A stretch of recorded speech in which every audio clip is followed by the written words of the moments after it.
va préparer un dessert gourmand de saison pour, voilà, pour le repas de midi. Donc j'espère que ma proposition vous a plu. Ce dessert s'intitule les roses feuilletées. Voilà, donc les fraises feuilletées. Je ne sais pas pourquoi je suis partie sur les roses. Donc moi j'ai vu cette petite vidéo qui m'a donné envie vraiment de la tester. Donc voilà, je vous ai proposé de la tester avec moi, donc je suis ravie. Et je vois qu'il y en a qui ont préparé leurs ingrédients, donc c'est chouette. Voilà, donc connectez-vous, faites du bruit, invitez vos amis. Je suis sûre qu'il y a plein de personnes qui ne connaissent pas les produits Guy de Marle qui seraient ravis de les connaître, donc que vous leur rendiez ce service. Donc n'hésitez pas à partager mes publications autour de vous, vos voisins, vos amis, vos cousins. Donc allez-y, allez, c'est cool, vous vous connectez.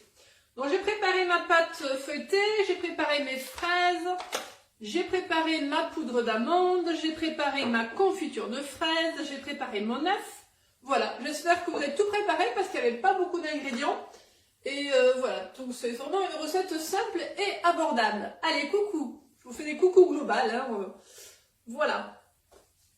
Alors, vous allez aussi préparer votre matériel, puisque moi je vais utiliser la toile Silpin, puisque vous savez que la toile Silpin, elle est phénoménale pour tout ce qui est croustillant. Hein, donc tout ce qui est pâte feuilletée, c'est vraiment extra. Si vous ne l'avez pas encore, voilà, vous allez prendre la toile Silpat. Hein, donc la toile Silpat, c'est la toile orange. Donc au choix. Hein. La toile Silpin, vous voyez, elle est ajourée. Hein, pour ceux qui ne la connaissent pas, elle est ajourée. Donc c'est toujours le tricot de fil de verre. Et on la pose sur la plaque alu. L'idée, c'est quoi? C'est que toute l'humidité passe au travers. Donc tout ce qui est pâte feuilletée, tout ce qui est pâte à pain, tout ce qui est pâte à choux, tout ce qui est voilà, meringue, c'est top, top, top. Hein, voilà, donc c'est vraiment un rendu qu'on veut donner, voilà, un rendu croustillant qu'on veut avoir, et vraiment, c'est formidable. Allez, ça y est, j'ai fait mon petit speech de départ, on y va. C'est parti, donc bonjour, bonjour, encore, je vois qu'il y a des coucous de tout le monde, de toute la France. Il fait beau, il fait soleil, en tout cas, j'espère que chez vous aussi. Ça donne envie, voilà, de prendre l'air surtout. Donc on va aller promener, hein, cet après-midi, on va aller balader. On est parti? Allez, donc ma pâte feuilletée, je l'ai étalée. Moi, c'était une pâte feuilletée rectangulaire que j'avais dans le congélateur de Monsieur P, hein, vous le connaissez. Donc bonne pâte feuilletée pur beurre. Au niveau des découpoirs, puisqu'il faut aussi un découpoir, hein, donc vous prenez ce que vous avez sous la main. Moi j'ai pris le découpoir du coup 7,5. Voilà, vous pouvez prendre le 6. Si vous avez des petites fraises, voilà, en fonction des fraises on va dire. Hein. Si vous avez des petites fraises, prenez un petit découpoir. Si vous avez des grosses fraises, prenez un plus gros découpoir. Mais il ne faut pas que la pâte englobe totalement la fraise. Donc vous voyez, il faut trouver le bon compromis entre les deux. Hein. Donc moi j'ai des belles fraises.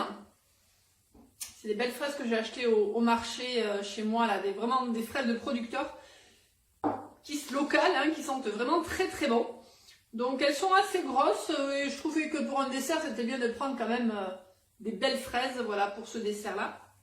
Donc j'ai pris le 7,5. Allez, on y va. Donc ça, ce sont des découpoirs hein, Exoglace que Guy de Marle a voilà, à votre disposition, qui sont top. Il est un petit peu, vous voyez, cranté. Il y a un petit côté cannelé, donc ça va faire quelque chose de joli aussi. Donc j'y vais, j'ai fariné ma pâte dessus-dessous parce que légèrement, si vous la farinez, elle va bien se découper. Hein. Donc ça, c'est vraiment la base hein, quand on fait des tartelettes, quand on fait, voilà. Vous le savez, pour celles qui ont fait des ateliers avec moi, il faut fariner hein, la pâte. Comme ça, c'est plus facile. Donc, on découpe les morceaux de pâte. Voilà. Donc, c'est un petit jeu d'enfant. Hein. Quand on a un bon découpoir qui coupe bien, vous voyez, ça se fait tout seul. Et quand la pâte est farinée, ça ne colle pas. On essaye d'optimiser la pâte au max. Voilà. Alors moi, vu que j'ai des gourmands, ben, je vais en faire un maximum. Et je pense que j'ai une pâte feuilletée sans gluten. Je pense que je vais faire aussi, tout à l'heure, j'en ferai avec ma pâte feuilletée sans gluten. Voilà. Donc 3, 4, 5, 6, 7, 8, 9.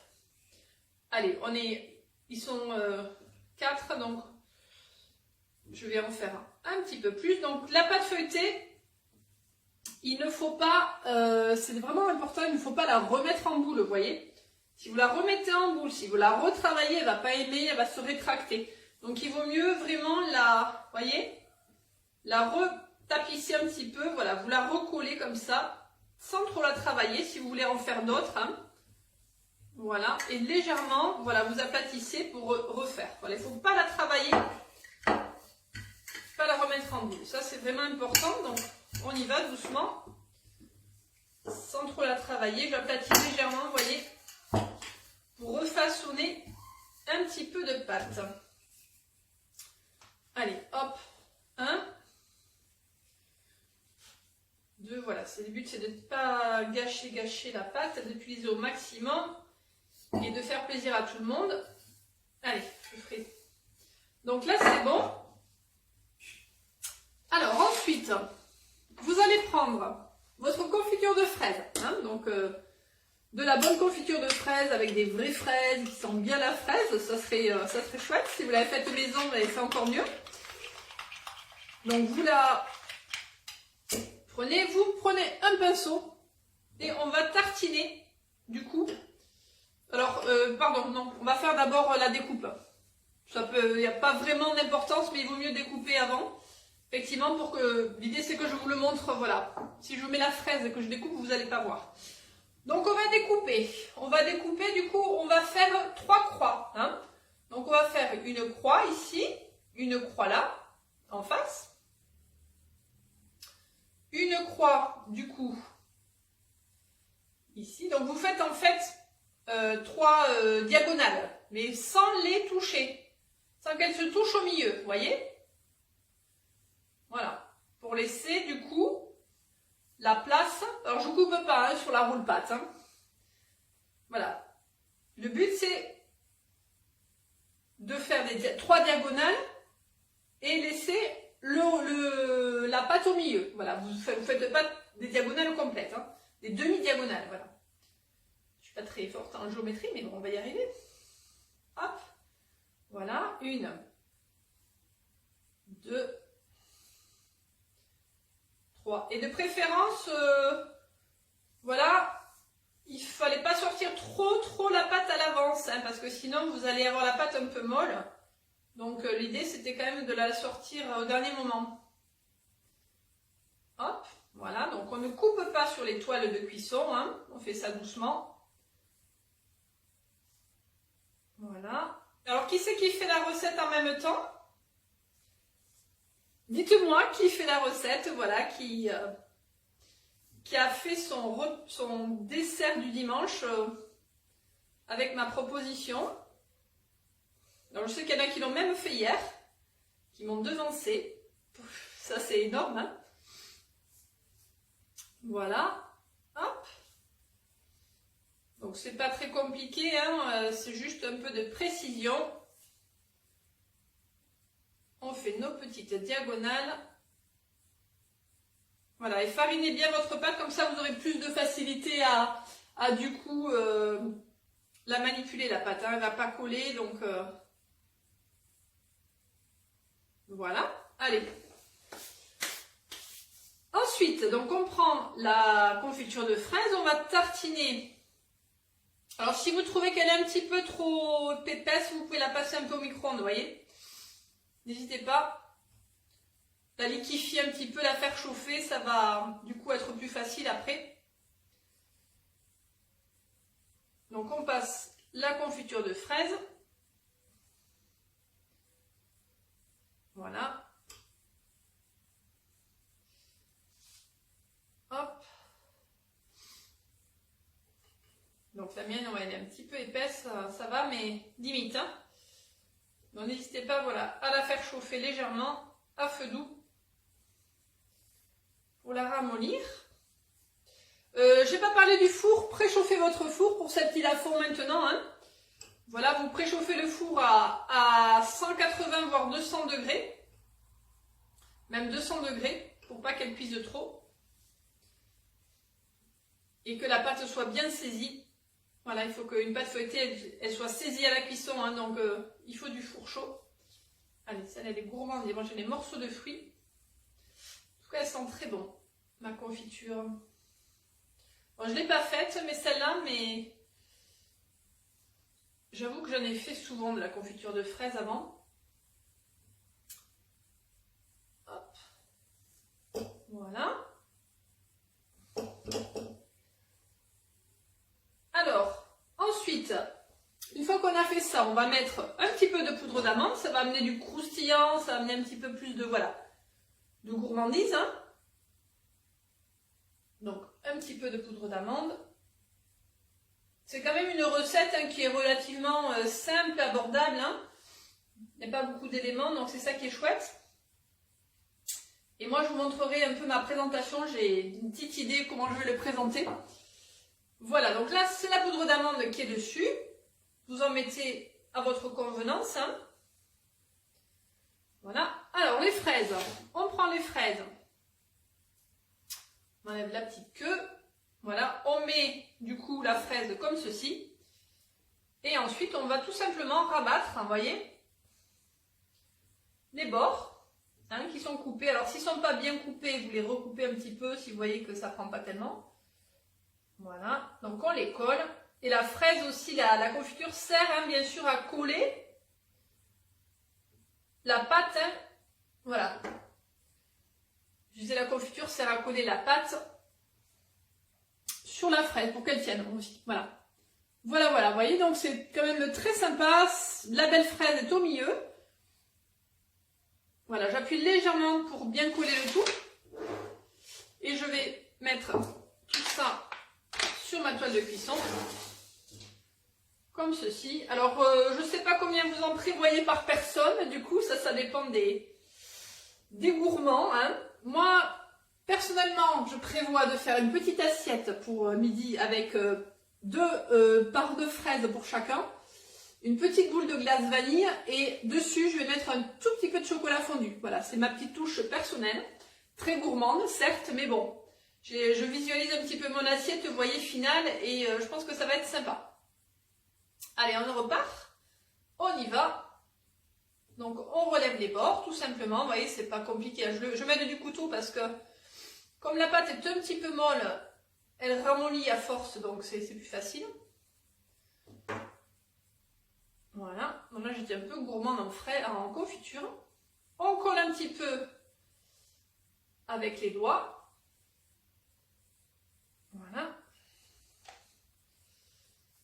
Et le fait de prendre une grosse fraise, elle tient bien, hein, du coup, vous voyez, elle tient bien, voilà, elle a son assise, on va dire. Donc, je recoupe un petit peu ma pâte. Voilà. Donc, on essaie d'intercaler un petit peu, vous voyez, les petites feuilles hein, de pâte pour que ça soit joli, que ça fasse vraiment comme une rose. Hein. Voilà.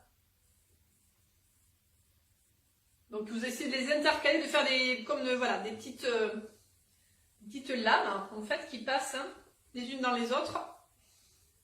Celle-là elle est super grosse. Hop. Voilà, c'est tout simple à faire, hein. C'est vraiment sympa, c'est vraiment rigolo. Ça va être joli dans l'assiette. On peut mettre un petit peu ajouter aussi un petit peu de menthe. Vous allez mettre un petit peu de menthe aussi en déco dans l'assiette, ça peut être joli, vous voyez. Je trouve ça très mignon. Voilà. Hop. Allez, je continue. Donc le four va chauffer et on va faire cuire ça 15 minutes. Voilà, et on aura un petit côté feuilleté, un petit côté vraiment cœur du fruit en milieu. Et puis c'est original de faire une fraise un peu chaude, on va dire, hein, voilà, à tester. À tester, donc voilà. Hop, prendre l'enveloppe.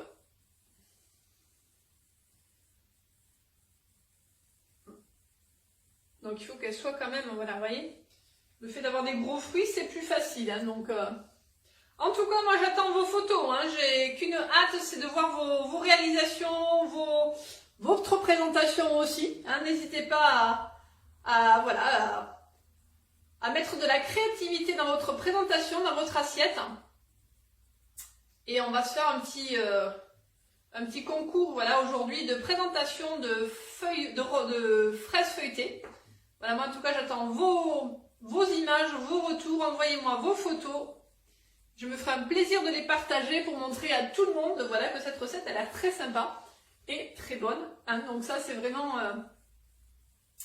un plaisir de partager à chaque fois vos réalisations. Allez, vous voyez, une fois qu'on a pris la main, ça se fait tout seul. Hop. Franchement, c'est super mignon.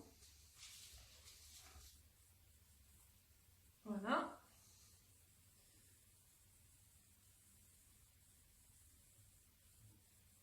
Allez, on finit. Et elles sentent bon, là on sent vraiment la fraise. Elle a une odeur très très particulière. Là, c'est de la... Ah, c'est de la sifflorette? Non, c'est pas la sifflorette. Des grosses, c'est des... Ah, j'ai perdu le mot là, moi. Aidez-moi. Quel est le nom de ces belles fraises grosses là, bien parfumées? Mon cerveau m'a lâché là. Ah. Voilà un petit peu de plus près, je ne sais pas si vous voyez ce que ça fait. Petite collerette, toute mimi. Voilà, donc ça part en cuisson. Donc 15 minutes, on a dit à 200 degrés. Non, c'est pas les gariguettes, Corinne. C'est... ça va me revenir. Pas les séraphines. J'ai un trou de mémoire. Ça va... Les gariguettes sont plus petites. Là, c'est vraiment des grosses fraises, hein, bien charnues. Donc... Voilà, voilà. Bonne journée en tout cas. Non, c'est pas des gariguettes non plus. on va les trouver, je vous le dirai. Je vous le dirai. Donc ça part en cuisson. Je vous montre du coup marmande non plus. C'est pas de marmande. Non, non, c'est un nom bien particulier. Ça commence par un C, je crois. Voilà. Donc c'est pas sifflorette, c'est une autre, voilà. Donc ça va me revenir, je vous le dirai. Bonne matinée, bon repas en tout cas de midi. Je vous fais ma petite présentation. J'attends vos photos également, hein, vos réalisations. Et puis voilà, bon dimanche à tous. Profitez bien.